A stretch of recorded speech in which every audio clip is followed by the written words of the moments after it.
La plupart des entreprises sont confrontées à des défis organisationnels et s'interrogent sur ce qu'il convient de faire pour favoriser une véritable coordination de leurs ressources et de leurs compétences autour des clients.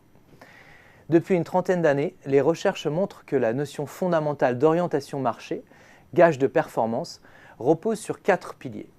L'orientation client, qui consiste à placer la satisfaction des clients au cœur des préoccupations. L'intelligence client, qui consiste à injecter la connaissance client dans l'ensemble des processus organisationnels. L'orientation concurrent, qui traduit le souci d'être différent et plus pertinent que ses concurrents. Et finalement, la coordination interfonctionnelle. Cette coordination interfonctionnelle correspond précisément à l'idée que les organisations qui rencontrent le succès sont en mesure de dépasser les clivages entre silos, de limiter les conflits entre départements ou services et de favoriser la coopération entre diverses fonctions, y compris celles qui sont a priori éloignées des clients. Cette coordination des moyens autour des clients ne doit pas rester une simple incantation. Elle repose sur la mise en œuvre de technologies collaboratives, condition d'un partage de la connaissance dans toute l'organisation, permettant alors de gagner en agilité. Le succès des solutions de cloud computing va précisément dans ce sens. Mais cette coordination suppose aussi et surtout une culture de partage au service du client. Les technologies collaboratives ne donneront pas les fruits attendus si elles sont déployées dans des environnements hostiles à la coopération. De fait, ces technologies de partage sont véritablement efficaces lorsqu'elles sont appuyées et accompagnées par des changements culturels. La transformation digitale est trop souvent envisagée d'un point de vue essentiellement technologique. Mais réussir cette transformation au service du client suppose essentiellement 3 choses.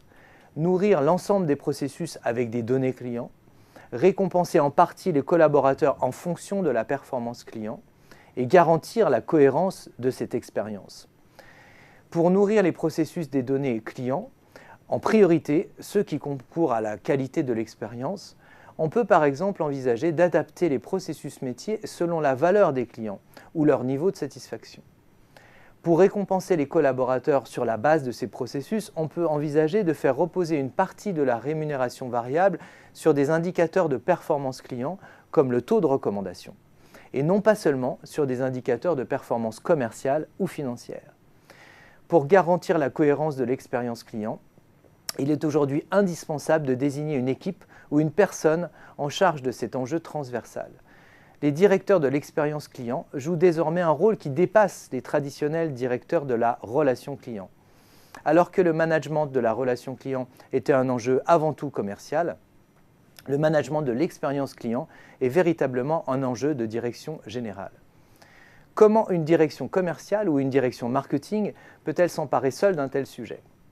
Si la préoccupation des clients est captée par la direction générale, appuyée par la direction des systèmes d'information, la direction des opérations, voire par des directions dédiées à l'expérience client, comment ne pas s'en féliciter ?